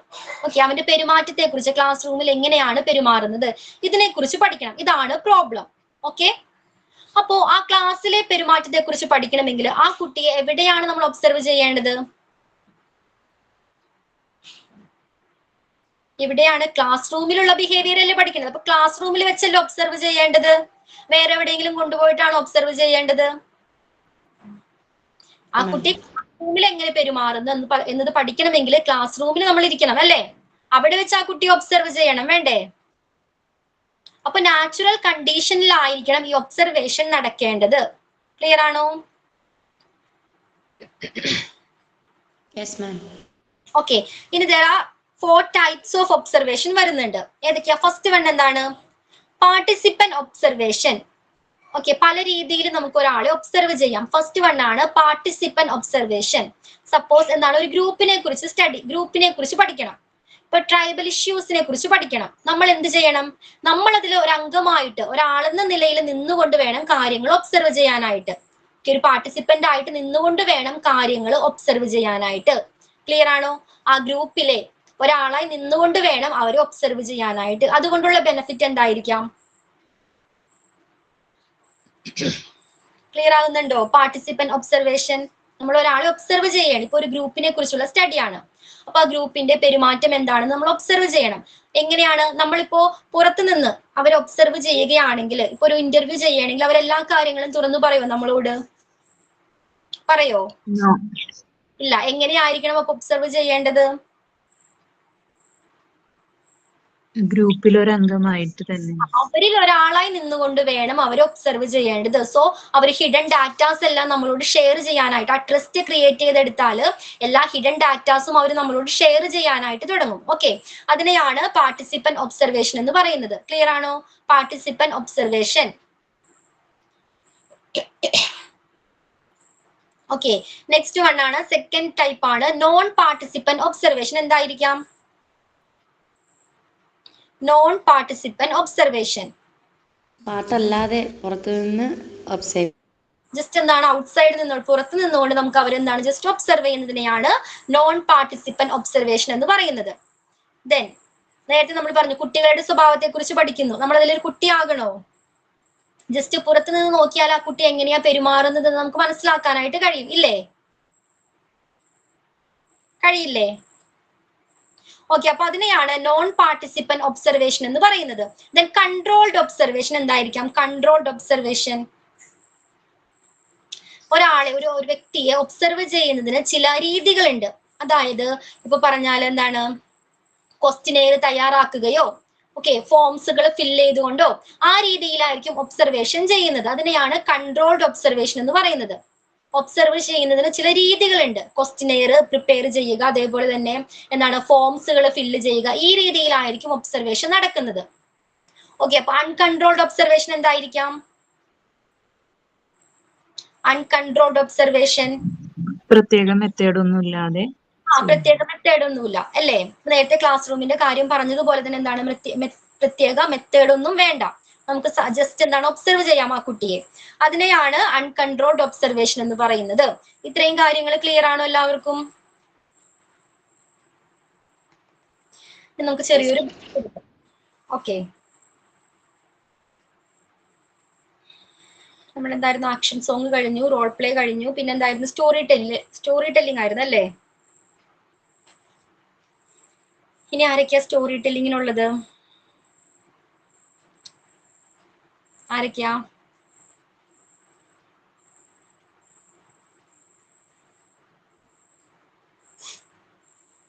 മാം കുറച്ച് സമയം തരൂ. എന്തിനാടാ? ഇത് പഠിക്കാൻ വേണ്ടിയിട്ട് കുറച്ച് വർക്കൊക്കെ പെൻഡിങ് ഉണ്ടായിരുന്നു, നല്ലോണം ഉണ്ടായിരുന്നു. അശ്വതി മിസ്സും ദിശ മിസ്സും ഒക്കെ കുറേ വർക്ക് തന്നിട്ടുണ്ടായിരുന്നു. ചിലത് ചെയ്യാൻ ഫ്ലാഷ് കാർഡ്സ് ഒക്കെ പിന്നെ എഴുതാനൊക്കെ. അതുകൊണ്ട് എഴുതി വെച്ചിട്ടുണ്ട്, പഠിച്ചു വെച്ചിട്ടുണ്ട്. പക്ഷെ കാണാണ്ട് പറയാനുള്ള ഒരു ലെവലിലേക്ക് ആയിട്ടില്ല. അതുകൊണ്ടാണ് മിസ് കുറച്ച് ടൈം തന്നു കഴിഞ്ഞാൽ ഉറപ്പായിട്ടും ബുക്ക് നോക്കാണ്ട് കാണാണ്ട് ആക്ട് ചെയ്ത് വേറെ എന്തെങ്കിലും പ്രോപ്പർട്ടീസ് ഒക്കെ വെച്ചിട്ട് ഒരാഴ്ച കൂടെ തന്നാൽ നന്നായിരുന്നു. പറ്റോ? ആ അടുത്ത വീക്ക്, അതിന്റെ അടുത്ത വീക്കൊക്കെ ആകുമ്പോഴത്തേക്ക് ഞങ്ങൾ സെറ്റ് ചെയ്യാം. കാരണം എല്ലാവരും ലാസ്റ്റ് ഡേറ്റ് ഈ ആഴ്ചയൊക്കെ ആയിരുന്നു അശ്വതി മിസ്സിന്റെ വർക്കിന്റെ ഒക്കെ. അപ്പൊ അതൊന്നും ചെയ്തിട്ടില്ല എന്നാണ് എനിക്ക് തോന്നുന്നത്. എനിക്കറിയില്ല, ഞാൻ ചെയ്തിട്ടുണ്ട് പക്ഷെ പഠിച്ചിട്ടില്ല, അതാണ്. ഓക്കെ, പഠിച്ചു കഴിഞ്ഞിട്ട് ചെയ്യാം. ഓക്കെ, വേറെ ആരെങ്കിലും ഉണ്ടോ? ഇനി ആക്ഷൻ സോങ് ചെയ്യാത്ത ആരെങ്കിലും ഉണ്ടോ ഇതില്? ആക്ഷൻ സോങ്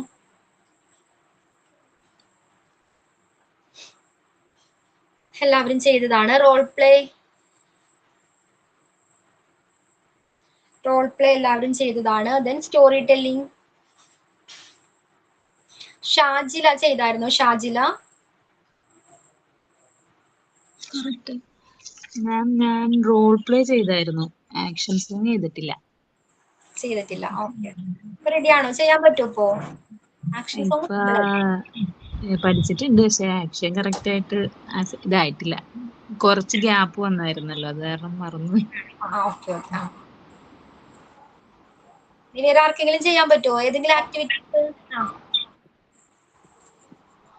ഹലോ മാം, പറയൂ. ഞാൻ അലൂഷിയാണ്.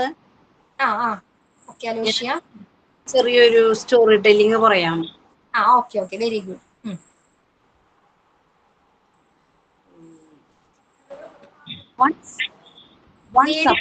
വീഡിയോ ഓൺ ആക്കൂ. ചെറിയൊരു ടെൻഷനൊന്നും വേണ്ട, കൂളായിട്ട് പറഞ്ഞു.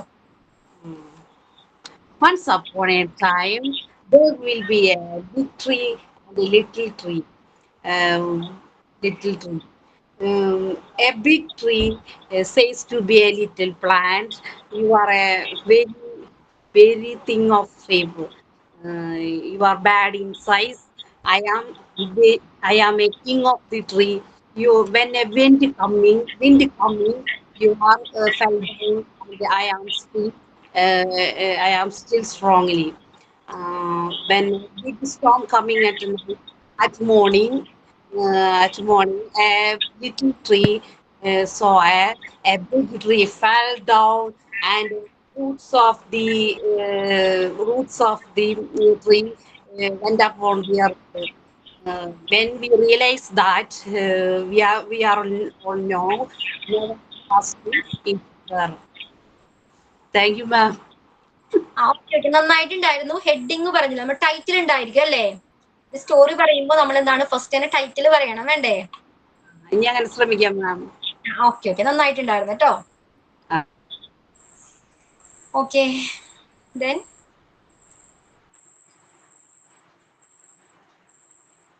വേറെ ആരാ?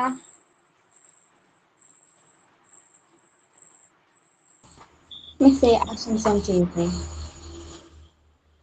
ഞാനന്ന് വളരെ സിമ്പിൾ ആയിട്ടുള്ള ഒരെണ്ണമായിരുന്നു ചെയ്തത്. എന്താടാ ക്ലിയർ ആവുന്നില്ല ശില്പ? റേഞ്ച് കട്ടാകുന്നുണ്ടോ? ഞാൻ ആക്ഷൻ സോങ് ചെയ്യട്ടെ? ചെയ്തു. ഓക്കെ. റേഞ്ച് പ്രോബ്ലം ഉണ്ടോ മാം? ഇപ്പൊ ക്ലിയർ ആണ്. Okay.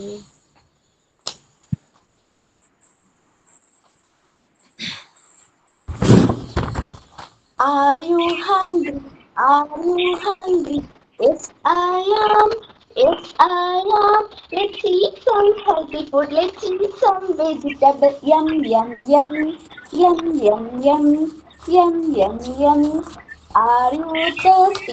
Are you thirsty? Yes, I am. Let's drink some milk. Let's drink some juice. Chug. Are you tired? Yes, I am. Let's eat some healthy food.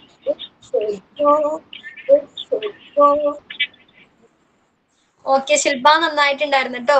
ഇച്ചിരി speed കൂടിപ്പോയ പോലെ തോന്നി. ടെൻഷനായിരുന്നു മിസ്സേ, പിന്നെ range ഉണ്ടായിരുന്നില്ല, നല്ല മഴ പെയ്യുന്നുണ്ടായിരുന്നു. ഓക്കെ, അതൊക്കെ ഒന്ന് കാണിക്കാവോ?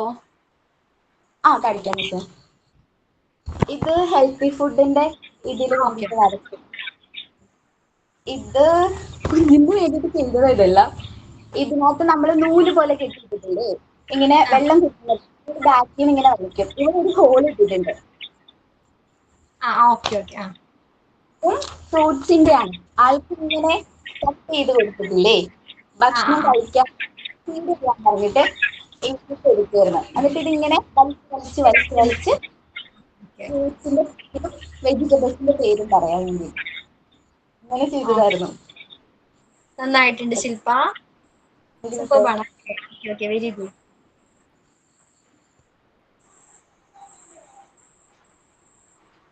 ശില്പ നല്ലോണം എഫേർട്ട് ഇട്ടിട്ടാണ് ഒരു ആക്ഷൻ സോങ് ചെയ്യുന്നത്. Okay very good. ഇതിന് വേറെ ആരെങ്കിലും ഉണ്ടോ?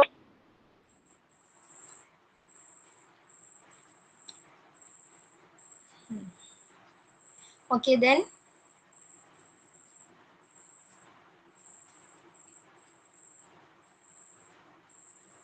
ആക്ഷൻ സോങ്, സ്റ്റോറി ടെല്ലിംഗ്, പിന്നെന്തായിരുന്നു role play.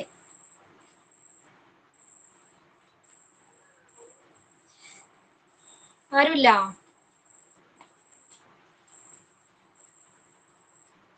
Story telling by heart ചെയ്യണമെന്ന് പറഞ്ഞുകൊണ്ടാണ് ആരും ചെയ്യാത്തത്.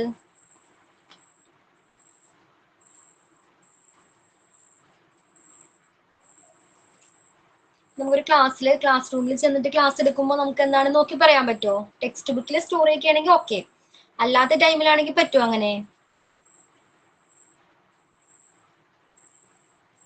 നമ്മളിപ്പോ എന്താണ് ബുക്ക് നോക്കി റീഡ് ചെയ്യുമ്പോൾ നമുക്ക് ബുക്കിൽ നോക്കണോ എക്സ്പ്രഷൻ ഇടണോ, ആ ഒരു കൺഫ്യൂഷൻ ആയിരിക്കും വരുന്നത് അല്ലേ? അപ്പൊ ആ ഒരു ഇത് ഒഴിവാക്കുന്നതിന് വേണ്ടിയാണ് ബൈ ഹാർട്ട് ചെയ്യാൻ പറഞ്ഞത് കേട്ടോ. എനിവേ, അപ്പൊ നെക്സ്റ്റ് ക്ലാസ്സിൽ എന്താണ് എല്ലാവരും ചെയ്യാൻ നോക്കാം. അപ്പൊ നമ്മൾ ഇന്നത്തെ ക്ലാസ്സിൽ എന്തൊക്കെയാ പഠിച്ചത്? ഫസ്റ്റ് തന്നെ റെലവൻസാ പഠിച്ചത് അല്ലേ? എന്തായിരുന്നു റെലവൻസിൽ പഠിച്ചത്? സിയ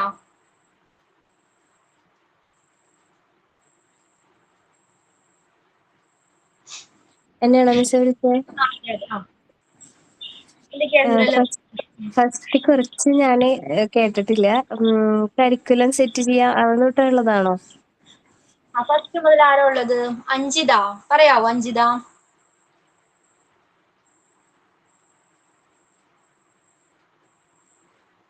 എഡ്യൂക്കേഷണൽ സൈക്കോളജി സൈക്കോളജി പഠിക്കുന്നത് കൊണ്ട് എന്തോ പറഞ്ഞു എന്തൊക്കെ പഠിക്കുന്ന കുട്ടികളെ കുറിച്ചുള്ള അണ്ടർസ്റ്റാൻഡ്, കുട്ടികൾ എങ്ങനെയാണെന്നുള്ള അണ്ടർസ്റ്റാൻഡ് ചെയ്യുക. കുട്ടികളുടെ സ്വഭാവങ്ങൾ മനസ്സിലാക്കാനായിട്ട് അല്ലെ, പലതരത്തിലുള്ള പല സ്വഭാവങ്ങളുള്ള കുട്ടികളുണ്ട്. അപ്പൊ അവരെ കുറിച്ച് മനസ്സിലാക്കാനായിട്ട് എന്താണ് സൈക്കോളജി ഹെൽപ്പ് ചെയ്യുന്നുണ്ട്. പിന്നെന്താണ്? പിന്നെ കുട്ടികൾ തമ്മിലുള്ള വ്യത്യാസങ്ങൾ, പല കുട്ടികൾക്കും പല രീതിയിലുള്ള വ്യത്യാസങ്ങൾ ഉണ്ടാവും, അത് മനസ്സിലാക്കുക. അപ്പൊ അത്തരം വ്യത്യാസങ്ങൾ മനസ്സിലാക്കാനായിട്ട് അല്ലെ, അതിനനുസരിച്ചുള്ള ആക്ടിവിറ്റീസ് പ്രൊവൈഡ് ചെയ്യാനായിട്ടും എന്താണ് സൈക്കോളജി ഹെൽപ്പ് ചെയ്യുന്നുണ്ട്. ഓക്കെ ദെൻ പിന്നെന്താണ്? ഏത് തരത്തിലാണ് ലേണിംഗ് പ്രോസസ് ആണ് എഫക്റ്റീവ് ആയിട്ടുള്ളതെന്ന് മനസ്സിലാക്കുക. ലേണിംഗ് പ്രോസസ് ഏത് രീതിയിലുള്ളതായിരിക്കണമെന്ന് സെലക്ട് ചെയ്യാനായിട്ട് മനസ്സിലാക്കാനായിട്ട് ഹെൽപ്പ് ചെയ്യുന്നുണ്ട്. പിന്നെന്തായിരുന്നു? പിന്നെ എഫക്റ്റീവ് ആയിട്ടുള്ള ഒരു മെത്തേഡ്, ഏത് മെത്തേഡിൽ പഠിപ്പിച്ചാലാണ് കുട്ടികൾക്ക് പെട്ടെന്ന് ക്യാച്ച് ചെയ്യാൻ പറ്റുക എന്നുള്ളത് മനസ്സിലാക്കാൻ പറ്റും. പിന്നെ കുട്ടികളുടെ സ്വഭാവത്തെ കുറിച്ചിട്ട് ഇത് മനസ്സിലാക്കാൻ പറ്റും. പിന്നെ കുട്ടികളുടെ കരിക്കുലർ ആക്ടിവിറ്റീസിനെ കുറിച്ചിട്ട് മനസ്സിലാക്കാൻ സാധിക്കും. പിന്നെ ഏത് രീതിയിലുള്ള ഗൈഡൻസ് ആണ് കുട്ടികൾക്ക് പ്രൊവൈഡ് ചെയ്യേണ്ടത് കഴിയുന്നതാണ്. പിന്നെന്തായിരുന്നു? പിന്നെ എക്സ്ട്രാ ഓർഡിനറി ആയിട്ടുള്ള കുട്ടികൾക്ക് ഏത് രീതിയിലാണ് നമ്മൾ എഡ്യൂക്കേഷൻ കൊടുക്കേണ്ടതെന്നുള്ള ഗൈഡൻസ് എങ്ങനെയാണ് കൊടുക്കേണ്ടതെന്നുള്ള ഒരു മനസ്സിലാക്കാൻ പറ്റും. പിന്നെ ഒരു കുട്ടി സോഷ്യലായിട്ടോ അല്ലെങ്കിൽ ഒരു ഗ്രൂപ്പിന്റെ ഉള്ളിൽ കുറച്ച് ആൾ കൂടുമ്പോൾ ഏത് രീതിയിലാണ് പെരുമാറുന്നത് എന്നുള്ളത് നമുക്ക് മനസ്സിലാക്കാൻ പറ്റും. ഒരു ക്ലാസ് റൂമിനുള്ളിൽ തന്നെ എന്താണ് മറ്റു കുട്ടികളോട് എങ്ങനെ ഇന്ററാക്ട് ചെയ്യുന്നു അതെല്ലാം എന്താണ് മനസ്സിലാക്കാനായിട്ട് ഹെൽപ്പ് ചെയ്യുന്നുണ്ട്. കുട്ടികൾക്ക് ഉണ്ടാകുന്ന പല രീതിയിലുള്ള പ്രോബ്ലംസ് എവിടെയാണ് കുട്ടികൾക്ക് ഏത് രീതിയിലാണ് ഓരോ പ്രോബ്ലംസ് എങ്ങനെയാണെന്നുള്ള മനസ്സിലാക്കാൻ സാധിക്കും. എന്ത് ബുദ്ധിമുട്ടാണ് പഠനത്തിൽ എന്താണ് പിന്നോട്ട് നിൽക്കുന്ന കുട്ടികൾ ഉണ്ടായിരിക്കാം, ആ കുട്ടികൾ ഫേസ് ചെയ്യുന്ന പ്രോബ്ലംസ് എന്തൊക്കെയാണ്, അതെങ്ങനെ പരിഹരിക്കാം, ഇത്തരം കാര്യങ്ങൾ എന്താണ് മനസ്സിലാക്കാനായിട്ട് ഹെൽപ്പ് ചെയ്യുന്നുണ്ട്. പിന്നെന്തായിരിക്കാം? പിന്നെ പഠനം കൂടാതെ ഉള്ള ബാക്കിയുള്ള ആക്ടിവിറ്റീസിന് ഏത് ടൈമാണ് കൊടുക്കേണ്ടത് ആ ടൈമിന് അങ്ങനെയുള്ള ആക്ടിവിറ്റീസിന് കുട്ടികളുടെ ഇതിലുള്ള പ്രിപ്പയർ ചെയ്യാനായിട്ട് ഹെൽപ്പ് ചെയ്യുന്നുണ്ട്. അതുപോലെ ഒരു ടെക്സ്റ്റ് ബുക്ക് ക്രിയേറ്റ് ചെയ്യുമ്പോൾ എന്ത് രീതിയിലുള്ള മെറ്റീരിയൽസ് ആണ് യൂസ് ചെയ്യേണ്ടതെന്നുള്ളത് മനസ്സിലാക്കാൻ സാധിക്കും. പിന്നെ കുട്ടികളുടെ സ്കിൽസ് മനസ്സിലാക്കിയ അത്തരത്തിലുള്ള ആക്ടിവിറ്റീസ് ഡെവലപ്പ് ചെയ്ത് പറഞ്ഞു കൊടുക്കാൻ സാധിക്കും. പിന്നെന്തായിരുന്നു? പിന്നെ കുട്ടികളെ കുറിച്ചിട്ട് അവരെ കുറിച്ച് തന്നെ മനസ്സിലാക്കാനായിട്ടല്ലേ? ഏതൊക്കെ മെത്തേഡ്സ് ആണ് മെത്തേഡ്സുകൾ തെരഞ്ഞെടുക്കുന്നതൊക്കെ എന്തിന്റെ ബേസിലാ? നമ്മൾ 4 മെത്തേഡുകൾ പഠിച്ചു. അത് ഓരോന്നിനെയും തെരഞ്ഞെടുക്കുന്നത് എന്തിന്റെ ബേസിലൊക്കെയാ?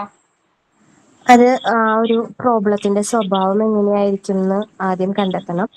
അത് കഴിഞ്ഞ് പ്രോബ്ലവുമായിട്ട് എത്രത്തോളം ബന്ധമുണ്ട്, നമുക്ക് അതിനെ എത്രത്തോളം അറിയാം എന്നുള്ളത്, പിന്നെ നമുക്ക് കിട്ടുന്ന റിസോഴ്സസ് അവൈലബിലിറ്റി അനുസരിച്ച്, പിന്നെ അതുപോലെ materials, availability of materials, availability of time, ഇതിനൊക്കെ അനുസരിച്ചിരിക്കും ആ ഒരു മെത്തേഡ് എങ്ങനെ സ്വീകരിക്കാം എന്നുള്ളത് സെലക്ട് ചെയ്യേണ്ടതെന്ന് തീരുമാനിക്കുന്നത്. ഓക്കെ, ഇനി ഏതൊക്കെയാ മെത്തേഡുകൾ? ഏതൊക്കെയാ? ഒരു 4 മെത്തേഡ് നമ്മൾ ഡിസ്കസ് ചെയ്ത് ഏതൊക്കെയായിരുന്നു അത്? ആദ്യത്തത് ഇൻട്രോസ്പെക്ഷൻ, ഉള്ളിലേക്ക് നോക്കുക, അതായത് സെൽഫ് ഒബ്സർവേഷൻ, ആത്മപരിശോധന നടത്തുക. സ്വന്തമായിട്ട് നമുക്ക് നമ്മളെ തന്നെ നമ്മുടെ കാര്യങ്ങൾ നമുക്ക് സ്വന്തമായി പറയാൻ പറ്റുക എന്നുള്ളത്. അതില് ഡിമെറിറ്റ്സും മെറിറ്റ്സും പറഞ്ഞു. ഇപ്പോൾ അസുഖമുള്ള ഒരു വ്യക്തിയാണെങ്കിൽ സ്വന്തമായി നമുക്ക് എത്രത്തോളം അസുഖം മാറിയിട്ടുണ്ട് എന്നതിനെ പറ്റിയിട്ട് നമുക്ക് തന്നെയാണ് ഒബ്സർവ് ചെയ്ത് പറയാൻ പറ്റുക. മറ്റൊരാൾക്കത് പറഞ്ഞു തരാൻ പറ്റില്ല. നമ്മുടെ അസുഖത്തിന്റെ വേദനയും പ്രശ്നങ്ങളും നമുക്ക് തന്നെയാണ് അറിയാൻ പറ്റുക. പക്ഷെ ഇതിൽ മെറിറ്റ്സ് വരുമ്പോൾ ഇങ്ങനെ നല്ലതാണ്, ഹെൽപ്പ് വേണ്ട ആരുടെയും, പെട്ടെന്ന് തന്നെ ചെലവ് കുറഞ്ഞൊരു മാർഗ്ഗമാണ്, എളുപ്പമായിട്ട് പറയാൻ പറ്റും, മറ്റുള്ളവരെ ആശ്രയിക്കേണ്ട. ഡിമെറിറ്റ്സ് വരുന്നത് ഇത് കറക്റ്റ് ആവില്ല, ചിലപ്പോൾ ഇതിൽ വ്യത്യാസങ്ങൾ ഉണ്ടായിരിക്കാം, ഇത് ചെറിയ കുട്ടികളിലോ അങ്ങനെ വല്ല ഇതിലാണെങ്കിൽ ഏജ് ഗ്രൂപ്പ് ഉള്ള വ്യത്യാസം വരുന്നത് കൊണ്ട് ഇത് സാധ്യമല്ല. ഏജ് ഗ്രൂപ്പ് മുതിർന്ന ഒരാൾക്കായിരിക്കും ഇതുപോലെ കറക്റ്റ് പറയാൻ പറ്റുക. ഒരു കുട്ടിയെ സംബന്ധിച്ചാണെങ്കിൽ അസുഖത്തിന്റെ കേസ് വരുമ്പോൾ ഇതുപോലെ അക്യുറേറ്റ് ആയിട്ട് നമുക്ക് പറയാൻ പറ്റില്ല എന്നുള്ളത് ഒരു ഡിമെറിറ്റ്സ് ആയിട്ട് വരും. പിന്നെ പറഞ്ഞത് അടുത്തത് ഒബ്സർവേഷൻ. അസുഖത്തിന്റെ കാര്യം പറഞ്ഞില്ല, അതൊരു എക്സാമ്പിൾ ആയിട്ട് പറഞ്ഞതാണ് കേട്ടോ. മെയിൻ ആയിട്ട് സ്വഭാവത്തെ കുറിച്ചുള്ള പഠനമാണ്. ഓക്കെ, സ്വഭാവത്തിൽ എന്തെങ്കിലും കാര്യങ്ങളെ കുറിച്ച് പഠിക്കുന്നതിന് ഏത് മെത്തേഡാണ് സെലക്ട് ചെയ്യേണ്ടത്? ഓക്കെ, ഞാൻ നിങ്ങൾക്ക് മനസ്സിലാകാൻ വേണ്ടിയാണ് ആ ഒരു പേഷ്യന്റിന്റെ കഥ പറഞ്ഞത്, ഒരു എക്സാമ്പിൾ പറഞ്ഞത് കേട്ടോ. ക്ലിയർ ആണോ? ഇൻട്രോസ്പെക്ഷൻ.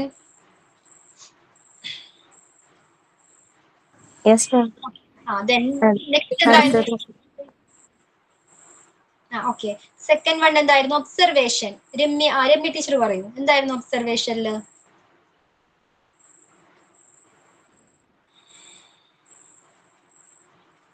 ഷോർട്ട് നോട്ടാണ് ടീച്ചറെ പറയേണ്ടത്, അതോ ഒബ്സർവേഷനിൽ എന്താണ് പഠിപ്പിച്ചത് എന്നുള്ളതാണോ പറയുന്നത്? ഒബ്സർവേഷനിൽ എന്തൊക്കെ നമ്മൾ പഠിച്ചു? Participant of observation.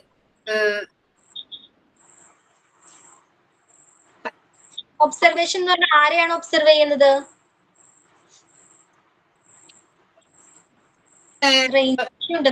കുട്ടികളെ.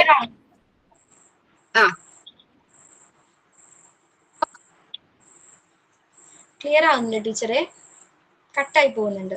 ആർക്കെങ്കിലും ക്ലിയർ ആണോ? ക്ലിയർ ആവുന്നില്ല, മ്യൂട്ട് ചെയ്തോളൂ, അത് വോയിസ് ബ്രേക്ക് ആവുന്നുണ്ട്. സോറി. ഇനി വേറെ ആർക്ക് പറയാൻ പറ്റും? എന്താണ് ഒബ്സർവേഷൻ? അതിലെന്തൊക്കെ കാര്യങ്ങളാണ് നമ്മൾ പഠിച്ചത്? ഞാൻ പറയാം മാം. പറഞ്ഞത് മറ്റൊരാളുടെ സ്വഭാവത്തെ കുറിച്ച് അറിയാനായിട്ട് നമ്മൾ അയാളെ ഒബ്സർവ് ചെയ്യുന്നു, അല്ലെങ്കിൽ നമ്മളെ കുറിച്ച് ഒരാൾക്ക് മനസ്സിലാക്കാനായിട്ട് നമ്മളെ ഒബ്സർവ് ചെയ്യുന്നു. അതാണ് ഒബ്സർവേഷൻ എന്ന് പറയുന്നത്. അതായത് ഇപ്പം ഒരു എക്സാമ്പിൾ പറയുകയാണെങ്കിൽ മാം പറഞ്ഞു തന്ന പോലെ ഒരു കുട്ടിയുടെ ക്യാരക്ടർ അറിയാനായിട്ട് അവനെ അതായത് ക്ലാസ് റൂമിൽ വെച്ച് തന്നെ നമുക്ക് ആ കുട്ടിയെ ഒബ്സർവ് ചെയ്ത് എടുക്കുന്നു, അവന്റെ കഴിവുകളും അവനെ എന്തൊക്കെയാണെന്നുള്ള ഒബ്സർവ് ചെയ്യുന്നു. പിന്നെ ഈ ഒബ്സർവേഷൻ തന്നെ 4 ടൈപ്പ് ഉണ്ട്. അതൊന്ന് പാർട്ടിസിപ്പന്റ്, ഒബ്സർവേഷൻ ആണ്. അതായത് ഒരു ഗ്രൂപ്പിനെ കുറിച്ചുള്ള ഒരു ഒബ്സർവേഷൻ. അതായത് ആ ഗ്രൂപ്പില് അവര് എന്തൊക്കെയാണ് ചെയ്യുന്നത്, എന്താണ് അവരുടെ ആക്ടിവിറ്റീസ്, അങ്ങനെയുള്ള കാര്യങ്ങളൊക്കെ അറിയാൻ നമ്മളും അവരിൽ ഒരാളായി പാർട്ടിസിപ്പേറ്റ് ചെയ്ത് അവരെ ഒബ്സർവ് ചെയ്യുന്നതാണ് പാർട്ടിസിപ്പന്റ് ഒബ്സർവേഷൻ എന്ന് പറയുന്നത്. പിന്നെ നോൺ പാർട്ടിസിപ്പന്റ് ഒബ്സർവേഷൻ, ഔട്ട്സൈഡ് നിന്നുകൊണ്ട് ആ ഗ്രൂപ്പിനെ നമ്മൾ ഒബ്സർവ് ചെയ്യുകയാണ്, അവരുടെ ആക്ടിവിറ്റീസ് അങ്ങനെയുള്ള കാര്യങ്ങൾ മനസ്സിലാക്കുന്നതിന് വേണ്ടിയിട്ട്. പിന്നുള്ളത് കൺട്രോൾഡ് ഒബ്സർവേഷൻ, അതായത് ചില പ്രത്യേക മെത്തേഡ് ഉപയോഗിച്ച്, അതായത് ക്വസ്റ്റ്യൻ പേപ്പർ ആ ഒരു മോഡിലൊക്കെ ഒരാളെ ഒബ്സർവ് ചെയ്യുന്നതിനാണ് കൺട്രോൾഡ് ഒബ്സർവേഷൻ. പിന്നെ നോൺ കൺട്രോൾഡ് ഒബ്സർവേഷൻ നാലാമത്തേത്, ഒരു പ്രത്യേക മെത്തേഡ് ഒന്നും ഇല്ലാതെ നമ്മൾ ഒബ്സർവ് ചെയ്യുന്നതിനെയാണ് നോൺ കൺട്രോൾഡ് ഒബ്സർവേഷൻ എന്ന് പറയുന്നത്. അൺകൺട്രോൾഡ് ഒബ്സർവേഷൻ ക്ലിയർ ആണോ? ഈ 4 ടൈപ്പ് ഓഫ് ഒബ്സർവേഷൻ. അപ്പൊ ഒബ്സർവേഷൻ പറഞ്ഞാൽ എന്താണ്, നാച്ചുറൽ കണ്ടീഷനിൽ നിന്നുകൊണ്ട് തന്നെ ഒരാൾ എന്ത് ചെയ്യുന്നു, ഒബ്സർവ് ചെയ്യുന്നു. ഓക്കെ, ദെൻ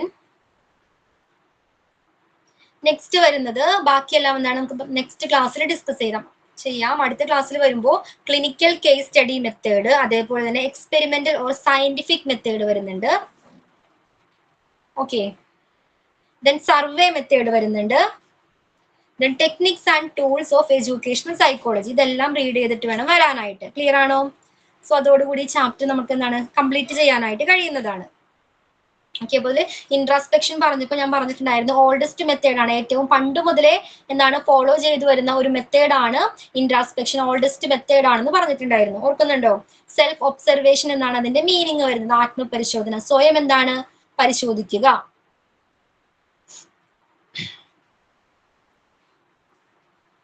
സ്വന്തം തോട്ട്സ്, ചിന്തകളെ കുറിച്ചും ഫീലിങ്സിനെ കുറിച്ചും ഇമോഷനെ കുറിച്ചും എന്താണ് സ്വയം അനലൈസ് ചെയ്യുക, സ്വയം ആത്മപരിശോധന നടത്തുക. അതിനെയാണ് ഇൻട്രാസ്പെക്ഷൻ എന്ന് പറയുന്നത്. ദെൻ പിന്നെ ഒബ്സർവേഷൻ പഠിച്ചു.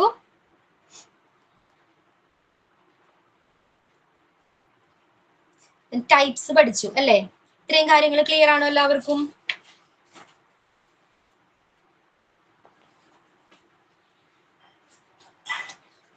സോ നെക്സ്റ്റ് ക്ലാസ്സിൽ വരുമ്പോൾ നേരത്തെ പറഞ്ഞ ടോപ്പിക്സ് എല്ലാം റീഡ് ചെയ്തിട്ട് വേണം വരാനായിട്ട്. ഓക്കെ, ഞാൻ ക്ലാസ് വൈൻഡപ്പ് ചെയ്തോട്ടെ?